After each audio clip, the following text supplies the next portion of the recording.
Hi, this is Evan, and I'm your host for Wine Couch TV. As we so often do, this week we're going to focus on two wines, talk about the foods that go with them, and explore the regions, areas, and the specific grape type from which those wines are made. This week's focus is on Syrah or Shiraz. Now, these two grapes are exactly the same. When we talk about Syrah, we start talking about France, and you think of northern France and great appellations like Côte Rôtie and Hermitage and places like that, although it's certainly grown throughout much of the southern part of that country. When we also talk about Syrah, we think of other places within Western Europe. Syrah is grown in Spain, it's grown in Italy, it seems to be grown just about everywhere.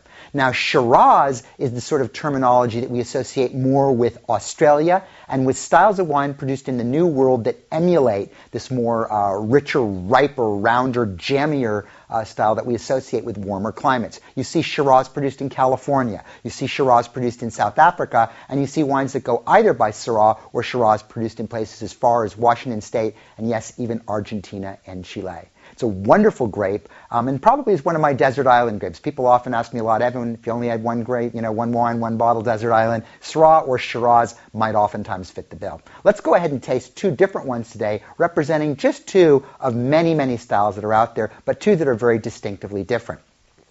The first wine we're having is a 2006 Barossa Valley Shiraz called Faith from a wonderful winery called St.Hallet, of course, in the Barossa Valley.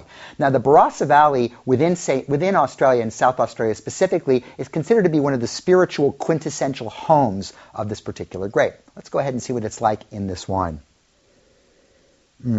Right off the bat, I'm given a sort of warm, ripe sensation of red and black licorice, deep berry-type fruit, and even sort of a ripe, almost jammy character. I hesitate to use the word jammy because that's often considered to be a negative term, but in this particular case, it's really appropriate to this wine because it just sort of explodes with a fat, rich, powerful palate, and then once again, this sort of underlying sense of kind of a licoricey, red and black licorice. Kind of like those candies, red and black licorice vines. Tastes really nice. Let's go ahead and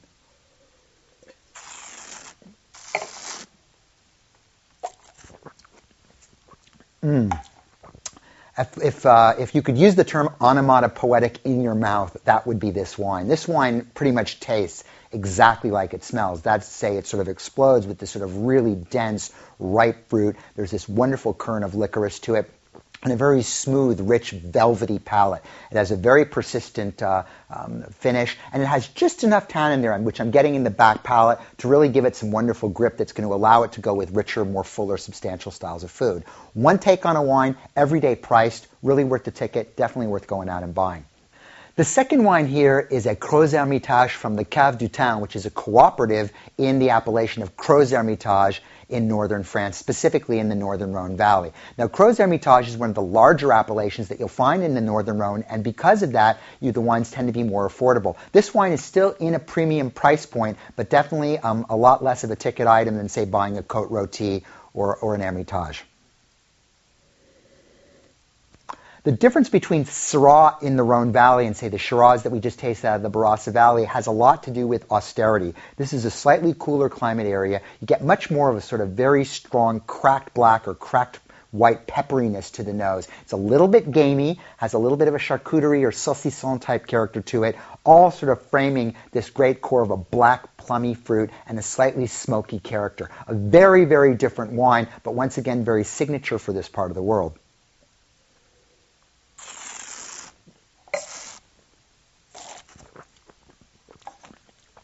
This 2004 is quite generous. It has a big bolt of tannin that certainly holds the middle palate together, but has a nice, long, penetrating, acidic finish that carries a lot of this sort of stronger flavor, which is, again, peppery, actually a little bit floral in the palate, and, again, sort of dense and compact with a lot of fruit.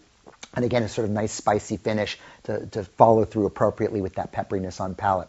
Syrah is actually a wonderful wine to have with a lot of types of dishes. They tend to be bigger, so they don't necessarily go as well with lighter dishes. So I would avoid certainly fish. I would avoid lighter meats and things like that, which could be easily blown away by a wine of such character. But it works well with stews. It works well with richer grilled dishes. It works well with deep, big, full meat roasts and things like that. And what I also like it with is a lot of things that pick up up on that spiciness. So if you look to fare that's a little bit more ethnic, North African fare, Provençal fare, some Spanish dishes, they show quite nicely with this wine. The other thing to remember about Syrah is that they're not always necessarily big. So if you get one that's got a couple of years of age on it, even a little bit older than these 04s, those tannins are going to soften up and it'll give you great range to go with pastas, lasagnas, all sorts of neat stuff like that. All in all, Syrahs, a lot of fun, really tasty, and picks up well on people who like that Zinfandel kind of wine, but maybe with a little bit more rustic kick. And it's one of the fastest growing wines in America today.